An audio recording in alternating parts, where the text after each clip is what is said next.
Good evening, everybody. Hopefully everybody can hear me now. I'd like to thank everybody for showing up this evening. Hopefully I can give you some great information here, which will really help you out with your job as a landlord. So we're going to be covering a few different things here. A lot of you have already figured out the question and chat part of the game here. As we move along, you'll be able to ask questions. Some of the general housekeeping right now. We'll be answering the questions at the end of the main part of the presentation here. And hopefully I have some good information that will help you along. So just to jump here, some of the things we'll be talking about today, I've got three different areas. The main area will be the screening questions, which is one of the areas where you have the first contact with your tenants. And from there we'll be moving to potential tenant viewings. This is when the tenants come to see your property. Some more screening tips when you do the screening itself. And finally, I'm going to talk about reference checks. This is a big area that a lot of people seem to slack off on, and it should be something that they spend even more time on than just about anything else. Those reference checks can be very important. So as I mentioned, do questions and answers at the very end. I also have a special bonus that I'm going to throw in at the end. And yes, it's at the end just so you have to stay, otherwise it's just no fun for me. Everybody will leave in a few minutes if it's too boring. The training here should be roughly about 45 to 55 minutes, and then probably about half an hour of Q&A at the end there. So hopefully that's going to keep you guys entertained for the whole time. So one of the places I like to start off with when I'm doing things like this is, who am I? I'm Bill Bico. So there's me right there, my smiling face. I've been a landlord for almost 9 years, I guess 10 years here coming up. I started in 2003 in the real estate game, and my wife and I were very, very active for the first several years up until about 2007 when we saw the big downturn. We bought almost 50 properties in our first 5 years in the business. It was actually closer to 4 years than 5 years, so we were quite aggressive with how we jumped into the market. Over that time frame, I've managed to collect rent over 10,000 times, so I probably have a little too much experience at this. And most of it's good, but of course all the bad stuff always sticks out, which is something that always comes to mind when you're thinking about being a landlord, the bad stuff. But there is a lot of good stuff with being a landlord. So, I've dealt with hundreds of tenants over the years, and I've also lost thousands of dollars to bad tenants. And during all these tenant dealings and talking to different tenants and having tenant problems and having great tenants, there's a few things that have shown up over the years with us. One of the reasons I have so many tenants is I have a bunch of furnished weekly rentals. So these are properties that are furnished rooms in a house, and typically 5 rooms in a house on a weekly basis, and the turnover is usually fairly high. During the boom times, it's a little bit slower, but a lot of the other time the turnover is quite high, and at one point we had as many as 55 rooms that we rented on a weekly basis. We've shrunk that down considerably in the last couple of years, but we still have 33 rooms that we fill and collect on a weekly basis. So what we've learned from these properties, because of the scenario, it's mostly a cash style of business, and there's actually minimal screening in these properties. And since there's minimal screening, with that comes maximum problems. When you compare this to our normal rentals, which is a combination of condominiums, townhouses, duplexes, and houses, we do maximum screening in these properties, and we have minimal problems. So that extra step of doing all the screening questions, doing the potential tenant viewings, doing the reference checks really makes a difference when it comes down to ensuring that you have better tenants in place and less headaches. And as a landlord, we really want to have less headaches in the long run. Or at least I do. So to get started with this, we're going to jump into the screening questions. And I'll take my quick sip of water here.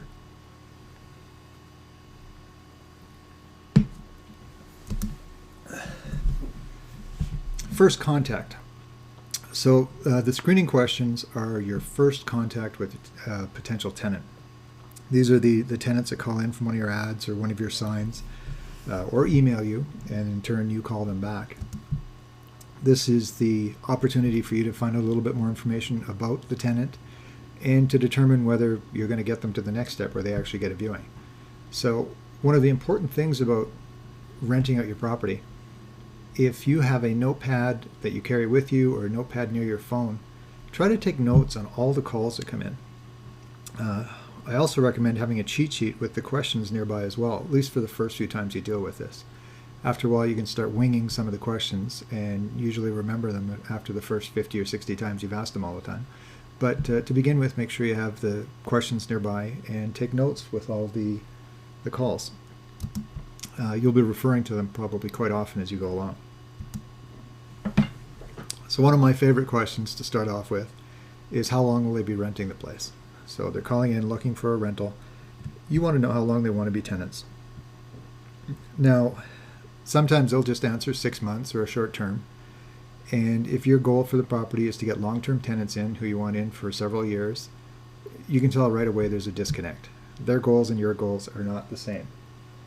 So in a situation like that, you'll want to probably put them at the bottom of the select list, but you might want to do a little bit of screening. Sometimes some of the tenants start with 6 months and they really want to live there longer, but they just want to be a little bit more sure of how you are as a landlord, how the property is, just a combination of both. From there, one of the next questions should typically be, how many will be renting the property? This one's an interesting one because if you have a single bedroom condo and you get a family of 4 calling you, it's simply not going to work. And if you carry on with the conversation, you're just wasting both of your time. Conversely, if you have a 4-bedroom home and you've got a 29-year-old single person calling, there's also another disconnect with this. Are they really going to be taking advantage of all that space? Are they going to be subletting the unit, causing you other issues or concerns? It's just a way of fine-tuning and making sure you're getting the right profile of tenant into your property. If your ideal tenant is a young family with 1 or 2 children and you have a 2-bedroom condo or a 2-bedroom townhouse, that's who you're targeting, and if that's the right answer, it just fine-tunes them a little more and make sure you have the right people in place.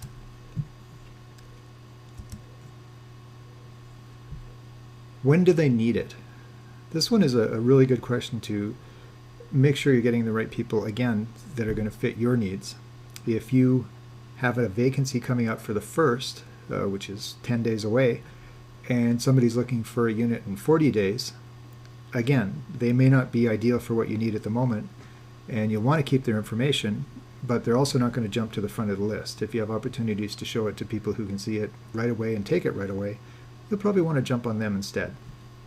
If somebody's looking for 60, 90 days down the road, it's probably not an ideal person you want to talk to at this point, and it's somebody that you want to push back a little bit further.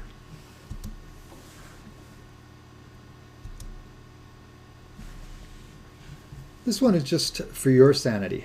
When you're talking to the tenant, it's always important to know if they've given notice to their current landlord. If they have a habit of not giving notice to landlords, they'll probably not give notice to you when they're ready to leave as well. And that's not a situation you want to necessarily be caught in. You want them to follow the rules because you're going to follow the rules. And as long as everybody follows the rules, it should all work out well. By asking if they've given notice, and then eventually you'll clarify this with the landlord when you get to talk to them that it's actually true, you'll have a pretty good idea of their character as well.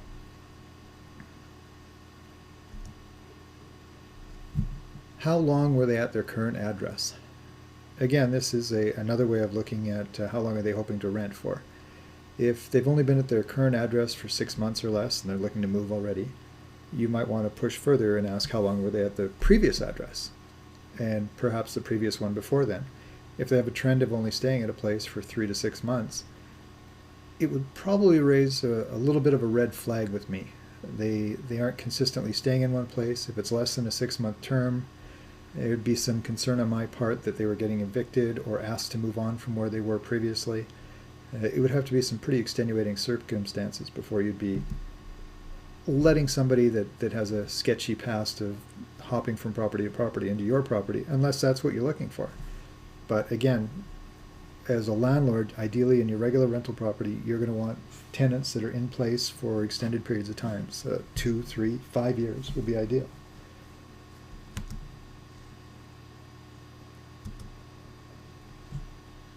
Are they looking right now?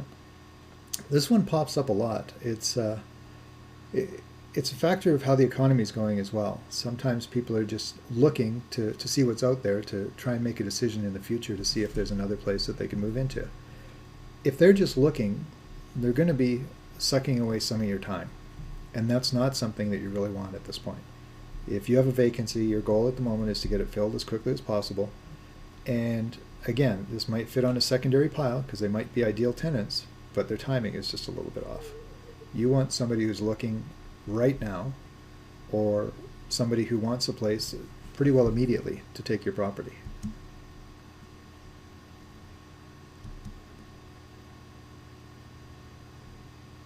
Do they have a security deposit and first month's rent? Now here, that security deposit is an issue. Some of the other provinces, some of the other states, some of the other areas across North America, they do a first month and last month rent up front. The important aspect of either of those is you want to know if they have that money now. There is not just one security deposit in the world. There should be enough money that they can give you the security deposit and first month's rent. And if they can't, it should be a concern to you that they might not have enough cash to pay rent every month. If they're living so tight that they're basically going month to month, you have to be concerned about them being an extra good employee and not losing their job or being downsized or a variety of other issues out there. You want to make sure they have a security deposit and first month's rent because you need that before anybody ever gets your keys. And by asking up front, it just clarifies things a little bit more, and you make sure you know where you're standing and where they're standing. If there are questions about whether they do have it available, you can bring it back and basically say the only way they get in is if they have it up front. And if it comes to a little bit of pushing, if it's not going to work for them, they'll have to find another place. So that basically goes through a lot of the screening questions we go through. So hopefully you found some of that interesting. Is that some good information so far? Are people finding some new valuable stuff in there? Or are they just busy listening in the background? All right, I'll watch to see if I get some answers out of that. I got one response here. It tells me the questions I should have asked if what somebody said. So what I'd like to do really quick here, just to get an idea of some of your folks' experience here, I'd like to ask how many of you, or how long have you been a landlord? So if you could just take a moment and select one of those. I'll leave that open for a few more moments here, and I'll sip another sip of water here while we're going.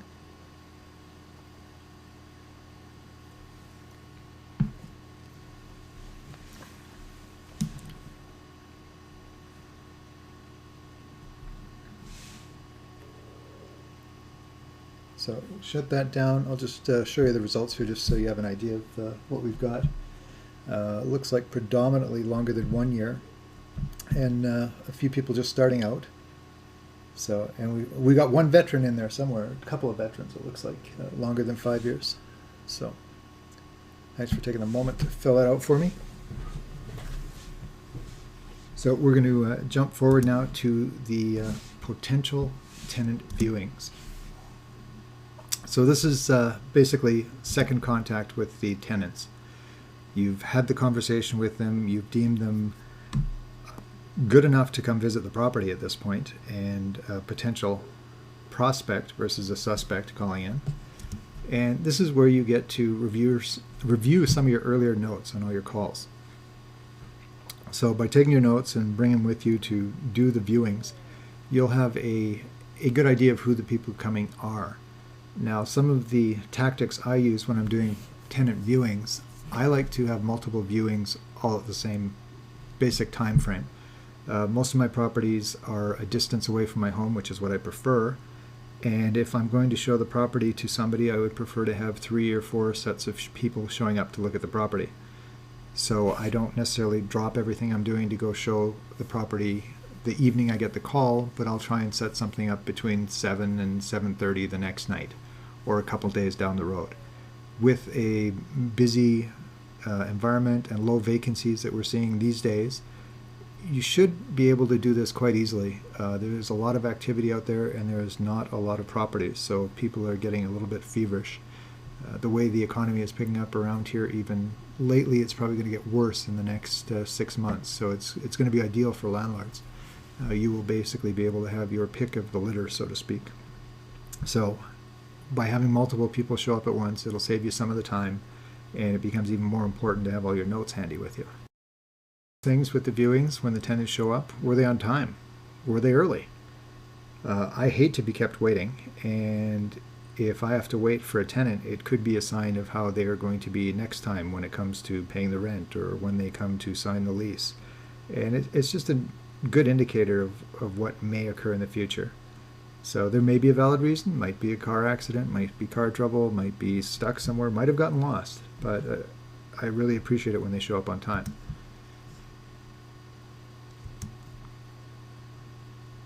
Do you like them? This one's actually quite important. A lot of landlords will just rent to anybody, but when you have a tenant in your property, you're forming kind of a relationship with the tenant. And I want to associate with people I like. And I want to rent to people I like because I deal with them quite often. I will talk to them on the phone. I will stop by and visit when they have issues or if they have questions. And I like to have a good relationship with them. And if I don't like them to begin with, I probably won't like them later. And it's not just a matter of whether they have the money. It's we have to get along. So I find it very important to like my tenants. I don't necessarily have to be friends with them, but I definitely want to like them. Do they fit your profile? Now, I briefly touched on this before, but when you have a rental property, you typically have an ideal tenant that you want on your property. And if you have a 3-bedroom house, you're probably going to want a family. If you have a 1-bedroom condo, you're probably going to want a young professional to stay in the condo. And you basically have that mindset, and that's the profile of the tenant that you're looking for. And when you're doing ads, when you're interviewing, you want people that fit that profile. And if the tenant comes in and they do not fit your profile and you don't like them, it can really cause some havoc for what you're looking for.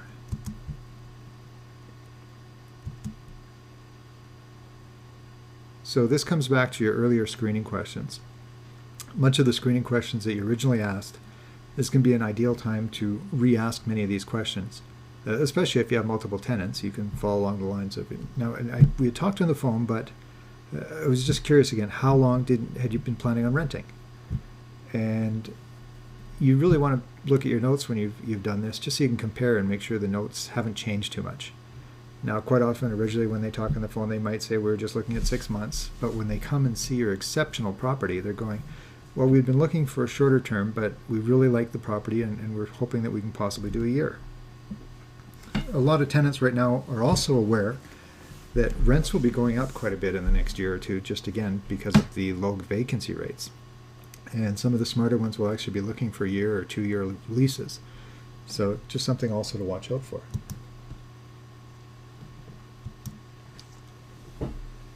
So you've come this far, you've asked them a bunch of the questions again, you've felt them out and can sense whether it's somebody you're going to be like.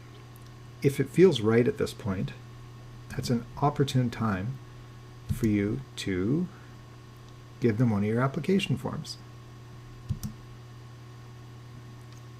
So what you want them to do is actually fill out the application at the property with you and while you're there. And if they fill it out in front of you, you can check it again. Make sure you can read all the numbers, read all the names, read all the contact information, and you have everything you need there to start calling all the references in the next day or two. If, on the other hand, they're not quite the ideal tenant, you're not quite as happy with how everything turned out with the chat with them, give them the application and have them fax it back to you, or email it back to you, or send it back to you. You don't really need to waste much more time with them, and if you can't read some of the information on the application, it's not quite as important. Secondarily, when you receive these faxes or these emails in from the tenants, and it's not something that you picked up on site, you'll remember that they were not your top choice, and you can kind of classify them that way as well.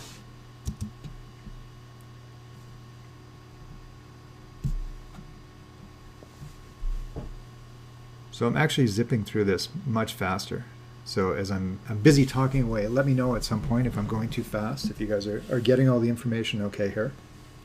I tend to talk a little bit quick at times, and when I'm trying to teach some of this information, there are often times where somebody might want me to slow down a little bit. But hopefully I'm going at a good enough pace here, and maybe I can get you off the line here a little bit quicker. So next area we're going to touch on is reference checks.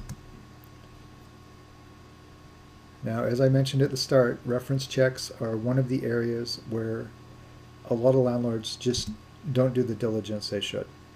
It is so much easier to spend that half hour, 45 minutes making phone calls, checking references, just doing your little bit of research, than it is to spend the 4 or 8 or 16 hours trying to evict somebody after the fact, or chasing them for money, or discovering that they are the worst tenant in the world and somehow managed to scam you.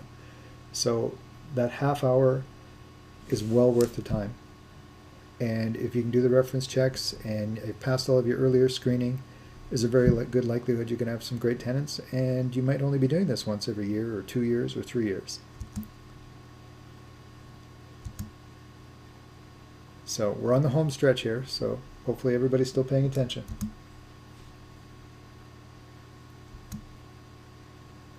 Okay, as I mentioned, call all the references. There should be lots of spots on your application form to obtain information from the previous landlord. So you want to know not just the current landlord, where they're at right now, but you also want to know the previous landlords. And the rationale behind this is, if they are a bad tenant, if the current landlord is not happy with them, wants to get rid of them, it's in that landlord's best interest to perhaps give you a little bit of a white lie about how good a tenant they are. If the landlord tells you exactly how good a tenant they are, there's a very good chance they're not moving out of his place and into yours. So you have to take it with a little bit of a grain of salt. If you can actually contact the previous landlord, which again, you'll want to have a spot for that on your application form, and not all tenants will necessarily have, but if you can get it, fantastic. That previous landlord, or the landlord even before that, will be able to give you all the dirt and give you the accurate information instead of whatever they need to get rid of their current tenant. So I'm supposed to do my questions at the end, but I got a couple here that I'm just going to throw in.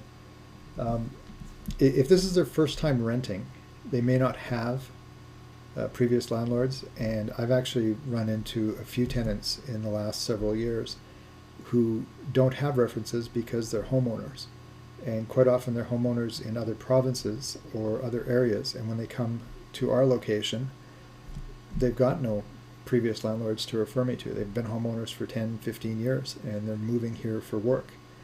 So you have to do slightly different diligence with those people, and you have to double and triple check everything else to make sure it all balances out. In the case of first-time renters, when they're young students, I spend a lot of time talking to mom and dad and finding out what's going on with their life. Some of the other places that you'll also end up talking to are the employer and the personal references. You'll want to have spaces on your application form so that the tenant can fill in their employer's name and their supervisor's name and numbers to get a hold of the people. Same with the personal references. Now, personal references are not going to be quite as important because they're typically biased references, but they can be valuable long term. So, secret tactics of experienced landlords. What you can do is, once you have the landlord's number, their previous landlord's number or the current landlord's number, type it into Google and do a search for it and see what you get back. Now, if they've been staying with somebody who's been a landlord for a while, you should find potentially some of the old ads or some of the old information confirming that the landlord is the same person. Maybe check some of the ads if they're available and make sure that the name and the number match. So if they said my landlord was George and his number is 555-55555, make sure that matches. So a common tactic that some tenants use, who are, again, are nefarious types of individuals, they will give you a buddy's phone number and tell the buddy to pretend he's the landlord. So by doing this little bit of a check, it can give you a little bit more assurance that the number is valid.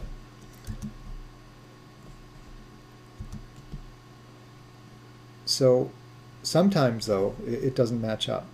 and sometimes you can't find any reference, or sometimes there just hasn't been ads for a long time.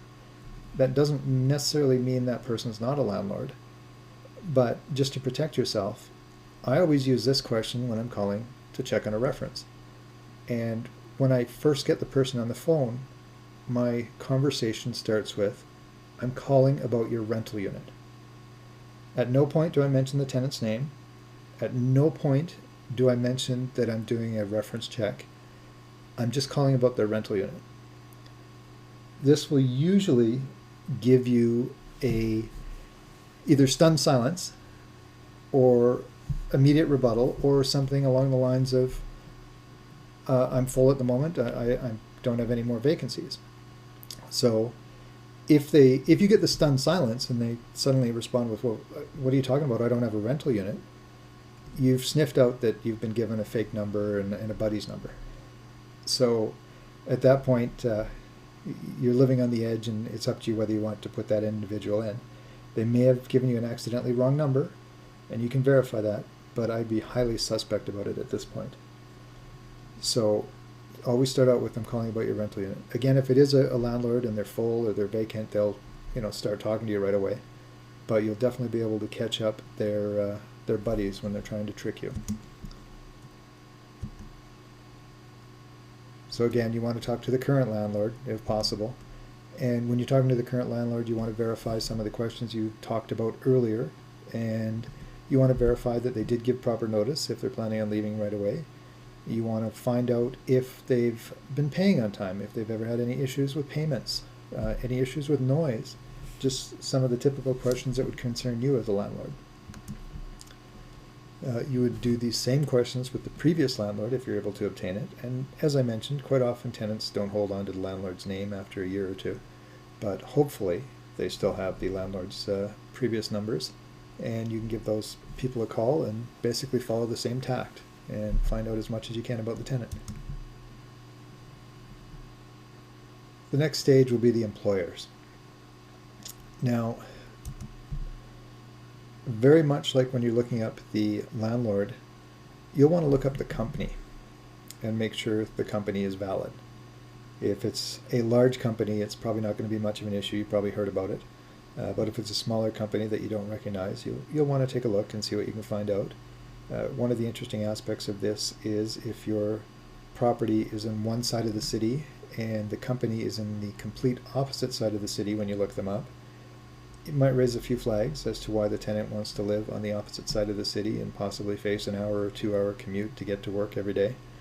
And it might be a sign that it could be a short lease. They might discover in 3 months that it's just too much travel time. So just another warning factor for you. So at that point, you'll also verify the phone numbers. You can look up the company phone numbers as well. Now, quite often what will happen is the tenant will give you a direct number or a cell phone number for their supervisor. This is another ploy that some of the bad tenants use to get you to call their friends or their buddies who will pretend to be their boss or their supervisor or somebody at the company. So once you have the company name and you look them up, call their main switchboard and get directed to the supervisor, even if you do have the direct number. They may just confirm everything and may point you in the right direction. But it's just your little safety thing to make sure that you are talking to who you're supposed to be talking to and you haven't been duped. So again, avoid the direct numbers if possible, and definitely avoid the cell phones.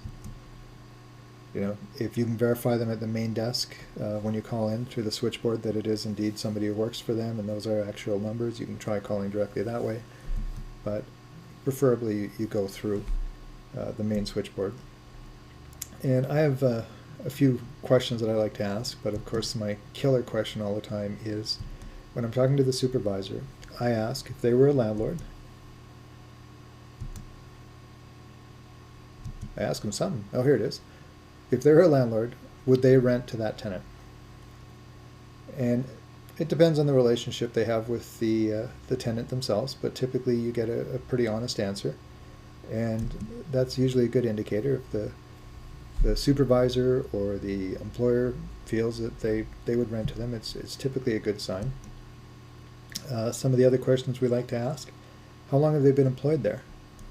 You know, as always, I like stability. So if I've got somebody who's been an employee at a certain location for 5 or 6 years, I'm very ecstatic about it.